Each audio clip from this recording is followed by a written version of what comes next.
السلام علیکم ورحمۃ اللہ وبرکاتہ۔ محترم سامعین، آج ہمارا موضوع ہے فرشتوں کا پر بچھانا۔ ویڈیو کو شروع کرنے سے پہلے ایک چھوٹی سی گزارش ہے کہ اگر آپ چینل پہ نئے ہیں تو ہمارے چینل کو لال بٹن دبا کر سبسکرائب ضرور کریں اور دوستوں میں، رشتہ داروں میں ویڈیو کو صدقہ سمجھ کر، صدقہ جاریہ سمجھ کر، ثواب سمجھ کر شیئر ضرور کریں۔ آئیے چلتے ہیں ویڈیو کی طرف۔ فرشتوں کا پر بچھانا۔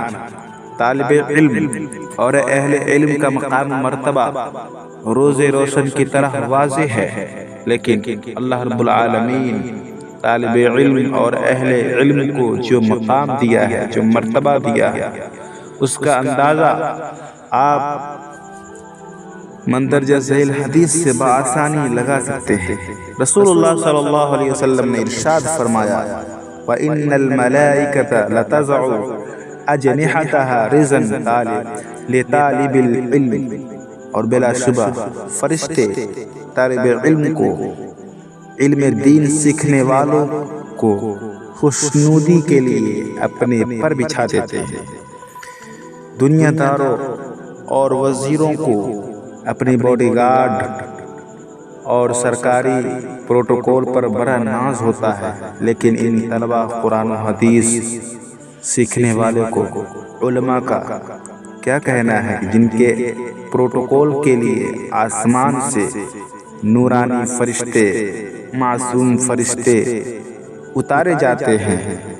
اور یہاں یہ بات بھی یاد رہے کہ آپ حضرات بھی یہ پروٹوکول حاصل کر سکتے ہیں۔ اگر آپ قرآن سیکھنے کے لیے کسی ترجمہ کلاس میں شرکت فرمائیں، جیسے ہی قرآن سیکھنے کے لیے آپ گھر سے نکلیں گے، آسمان کی معصوم عزت افزائی کرتے ہوئے آپ کے لیے اپنے پر بچھا دیں گے۔ آسمان سے فرشتے اترتے ہیں اور اپنے پر بچھا دیتے ہیں۔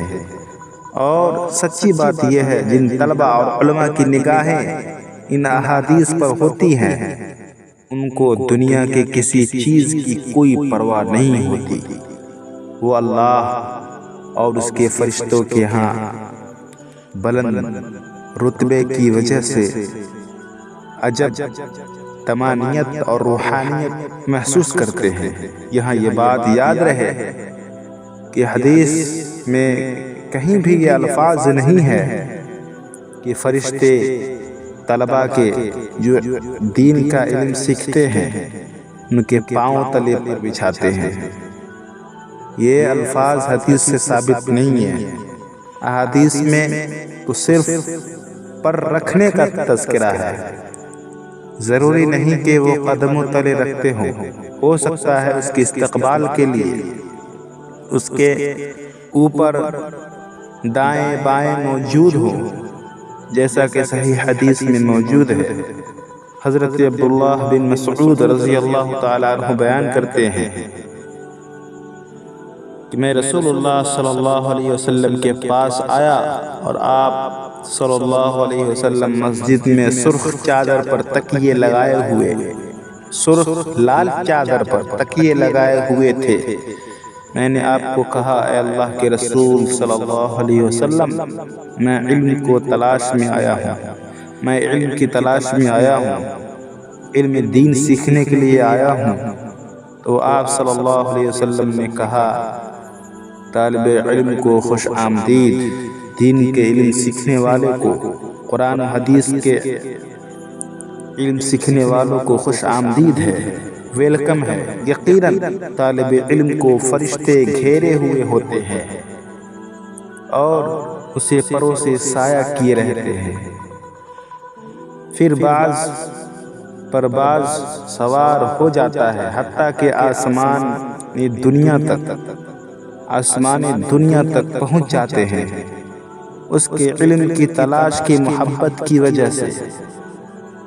محترم سامعین، ایسے شخص کی شان کے کیا کہنے کہ جس کو رسول اللہ صلی اللہ علیہ وسلم بھی خوش آمدید کہے، کہ اپنے قریب کرے، اور ساتھ اس سعادت کا بھی ذکر کر دے کہ دین کے طالب دین کے علم سیکھنے والے کو رحمت کے معصوم فرشتے اپنے پروں کے ساتھ گھیرے ہوئے ہوتے ہیں۔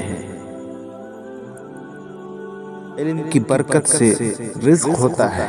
شاید کہ آپ سمجھتے ہوں گے کہ اگر بچے کے مدرسے میں داخل کروا دیا تو دکان پر کام کون کرے گا؟ ملازمت کے بعد، نوکری کے بعد بچے نے جو تنخواہ لائی تھی اس تنخواہ کا کیا بنے گا؟ اور اللہ کے بندوں، مال و دولت اور رزق کا مالک اللہ ہے۔ اپنے بچوں کو دین کے لیے وقف کر دو، اللہ غیب سے مدد کرے گا اور رزق بھی عطا کرے گا۔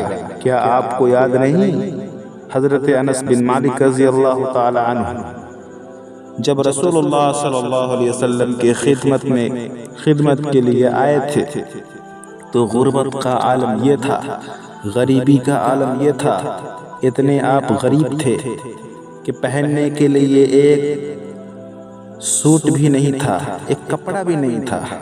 لیکن جب حدیث رسول اور رسول اللہ صلی اللہ علیہ وسلم کی سچی خدمت کی، آپ کی احادیث کو یاد کر کے اس پاکیزہ امانت کو آگے امت تک پہنچایا، تو اللہ رب العالمین نے دنیاوی اعتبار سے اس قدر مالا مال کر دیا کہ انصار قبیلے میں ان سے زیادہ مالدار کوئی نہ تھا۔ سب سے زیادہ مال ان کے پاس تھا، حضرت انس رضی اللہ تعالیٰ عنہ کے پاس تھا، اور سب سے زیادہ صاحب اولاد بھی وہی تھے۔ اور آپ حیران ہوں گے کہ اللہ رب العالمین کی نوازش اور اللہ رب العالمین کی عطا کردہ برکت کا عالم یہ تھا کہ ان کے باغ میں کچھ پھول ایسے کھلا کرتے تھے کہ جن سے کستوری کی خوشبو آیا کرتی تھی۔ اور اس سے بڑھ کر صحیح مسلم میں رسول اللہ صلی اللہ علیہ وسلم کی صحیح حدیث ہے، آپ صلی اللہ علیہ وسلم نے فرمایا، نبی صلی اللہ علیہ وسلم کے زمانے میں دو بھائی تھے، ان میں سے ایک نبی صلی اللہ علیہ وسلم کے پاس علم سیکھنے آتا تھا، اور ایک روایت میں ہے کہ وہ نبی اکرم صلی اللہ علیہ وسلم کی حدیث اور آپ صلی اللہ علیہ وسلم کی مجلس میں علم سیکھنے کے لیے حاضر ہوتا تھا، اور دوسرا کاج کرتا تھا۔ کام کرنے والے شخص نے علم سیکھنے والے بھائی کی رسول اللہ صلی اللہ علیہ وسلم سے شکایت لگائی اور کہا، اللہ کے رسول، یہ میرا بھائی میرے ساتھ مالی معاملات میں کوئی تعاون نہیں کرتا۔ آپ علیہ الصلوۃ والسلام نے فرمایا، شاید کہ تجھے اس کی وجہ سے رزق مل رہا ہو۔ سامعین کرام، اس حدیث سے آپ اندازہ لگائیں کہ اللہ رب العالمین دین پڑھنے پڑھانے سے، قرآن و حدیث کو پڑھنے پڑھانے سے کام کاج اور کاروبار میں کیسی برکتیں ڈالتا ہے۔ اور ہم نے اپنی زندگی میں تجربہ کیا ہے کہ جن لوگوں نے اللہ رب العالمین کی خوشنودی کے لیے اپنی اولادوں کو اللہ کے دین کے لیے وقف کیا، تو اللہ رب العالمین نے اپنی رحمتوں اور برکتوں کے سب سے دروازے کھول دیے، اور ان کی تمانیت، روحانیت اور غنی النفس کے لیے وہ خزانے عطا فرمائے جو بڑے نصیب سے ہی حاصل ہوتے ہیں۔ اللہ رب العالمین سے دعا ہے، اللہ رب العالمین ہمیں قرآن حدیث سیکھنے کی توفیق دے، اور ہمارے لیے بھی فرشتے پر بچھائیں۔ ویڈیو پہ نئے ہیں تو چینل کو سبسکرائب ضرور کریں، دوستوں میں، احبابوں میں شیئر ضرور کریں۔ والسلام علیکم ورحمۃ اللہ وبرکاتہ۔